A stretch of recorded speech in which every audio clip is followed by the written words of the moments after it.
Definisi cerpen menurut KBBI. Nah, cerpen berasal dari dua kata yaitu cerita yang mengandung arti tuturan mengenai bagaimana sesuatu hal terjadi, dan relatif pendek berarti kisah yang diceritakan itu pendek atau tidak lebih dari 10.000 kata yang memberikan sebuah pesan dominan serta memusatkan hanya pada satu tokoh saja dalam cerita pendek tersebut. Lalu ada struktur prinsip cerpen. Di sini ada tema. Nah, tema adalah sebuah gagasan pokok yang mendasari dari jalan sebuah cerita pendek atau cerpen.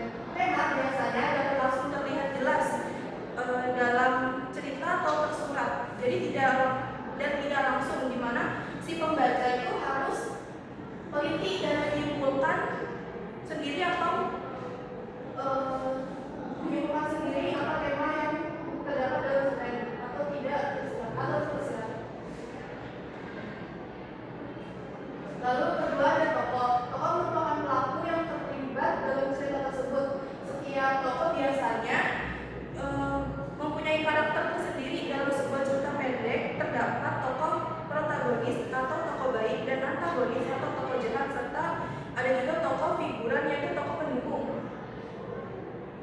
Selanjutnya ada alur atau plot. Alur merupakan urutan tahapan jalannya cerita.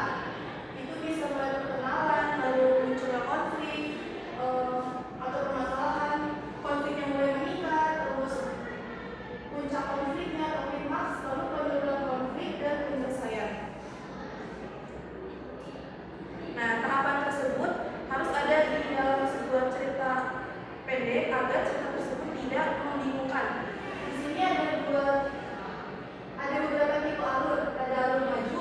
Alur maju ini ceritanya itu jalan cerita itu urut gitu, dari awal sampai akhir itu tidak macam. Terus di sini dimulai dari kenalan tokoh, situasi, kemudian muncul masalah, puncak masalah, penurunan masalah, dan kemudian penyelesaian tersebut. Nah, kalau alur mundur ini jalan ceritanya tidak harus, bisa saja penulis menceritakan konfliknya terlebih dahulu atau kemudian penurunan konflik atau penyelesaian konflik dulu, baru nanti ada penyelesaian masalahnya, apakah berakhir dengan dia atau tidak. Dan ada alur gabungan. Alur gabungan ini perpaduan antara alur mundur dan alur maju. Maksudnya susunan penyajian urutan peristiwa diawali dengan puncak ketegangan, lalu dilanjutkan dengan perkenalan dan diakhiri dengan penyelesaian. Di sini ada setting atau latar. Nah, setting ini mengacu pada latar tempat, latar waktu, sama latar suasana. Latar tempat ini merupakan tempat di mana cerita tersebut diceritakan, misalnya di dalam kelas. Dengan latar waktu itu menunjukkan waktu terjadinya cerita, misalnya pagi hari, siang hari, atau sore hari gitu. Lalu ada latar suasana. Suasana ini menggambarkan suasana di dalam cerita tersebut, apakah sedih, senang, atau mengharukan. Lalu ada penokohan. Penokohan ini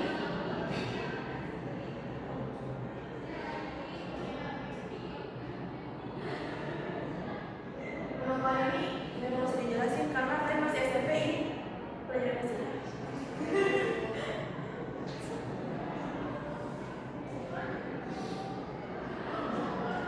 Nah, di sini ada sudut pandang. Sudut pandang adalah strategi yang digunakan oleh penulis untuk menyampaikan ceritanya. Sudut pandang ini biasanya menempatkan terdapat jenis, yaitu menempatkan pengarang sebagai orang pertama. Pengarang sebagai orang pertama, orang kedua, orang ketiga, atau bahkan orang yang berada di luar cerita. Nah, di sini ada sudut pandang orang pertama. Sudut pandang orang pertama adalah cara pengarang untuk menyampaikan cerita seakan-akan dia ikut terlibat di dalam cerita tersebut. Lalu ada sudut pandang campuran. Sudut pandang ini adalah gabungan dari sudut pandang orang pertama dan orang ketiga, dia dan aku. Pengarang menempatkan dirinya di dalam cerita, kadang-kala sebagai orang yang terlibat dalam cerita atau bukan tokoh utama, dan orang di luar cerita yang serba tahu. Lalu ada sudut pandang orang ketiga. Sudut pandang orang ketiga adalah cara yang dilakukan oleh penulis untuk menyampaikan ceritanya dengan memposisikan dirinya di dalam cerita. Di dalam cerita di luar bagian atau tidak terlibat dalam cerita.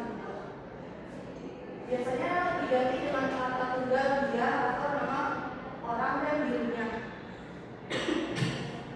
Kemudian ada gaya bahasa. Gaya bahasa adalah ciri khas pengarang dalam menyampaikan tulisan, seperti penggunaan diksi, majas, dan kalimat di dalam cerpen. Nah, di sini ada amanat. Amanat merupakan sebuah pesan dari seorang penulis atau pengarang agar pembacanya dapat bertindak atau melakukan sesuatu yang dicontohkan dalam cerita tersebut.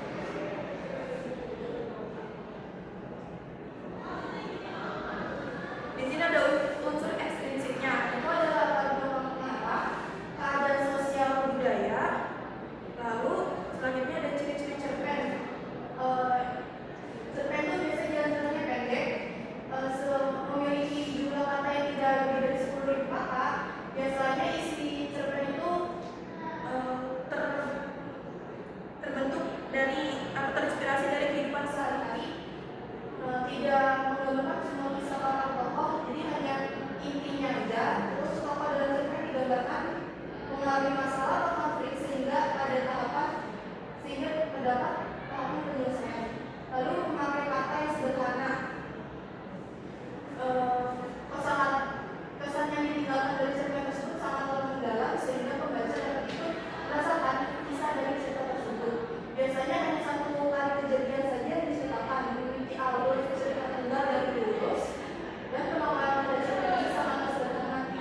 menjadi yang berkaitan dengan jalan cerita atau cerpen tersebut. Lalu motivasi ini merupakan tentang kejadian-kejadian yang dihubungkan secara sebab dengan ketiganya. Lalu ada evaluasi ini yaitu suatu konflik yang terjadi dan mengarahkan pada klimaks serta sudah mulai mendapatkan penyelesaiannya dari konflik yang terjadi tersebut. Dan ada resolusi, pada bagian resolusi pengarah mulai merupakan solusi yang diambil oleh tokoh. Lalu ada kode ini terdapat nilai atau pelajaran yang diambil dari cerita pendek tersebut atau bagian akhirnya. Jenis cerpen, ada cerpen mini, cerpen ideal, cerpen yang cukup panjang, dan cerpen yang cukup panjang. Nah, kalian harus menyimak langkah-langkah menulis cerpen karena saya akan menugaskan hal tersebut. Langkah-langkah menulis cerpen pertama harus menentukan tema. Jadi kalian tentukan dulu temanya, mau menulis apa di cerpen tersebut. Lalu menentukan tokoh dan watak tokoh cerpennya. Lalu menentukan sudut pandang pada cerpen dan menentukan alur cerpen. Nah, sekian pemaparan yang saya jelaskan. Untuk selanjutnya, kan sebenarnya ibu pengen melakukan pembelajaran di luar kelas untuk memberikan kalian, untuk memudahkan kalian mencari referensi atau ide untuk membaca cerpen. Tapi karena tidak memungkinkan, di luar juga cuacanya hujan, mendung, jadi ibu bikin itu aja, menugaskan untuk membaca cerpen masing-masing dan temanya bebas, boleh mencari di luar lingkungan sekolah.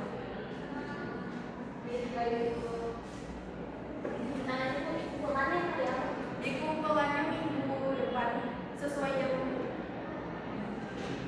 Izin bertanya, Bu. Cerpennya ditulis tangan. Ditulis tangan? Ya, ditulis tangan. Baik, materi pertemuan kali ini selesai ya. Jangan lupa tugasnya minggu depan dikumpulkan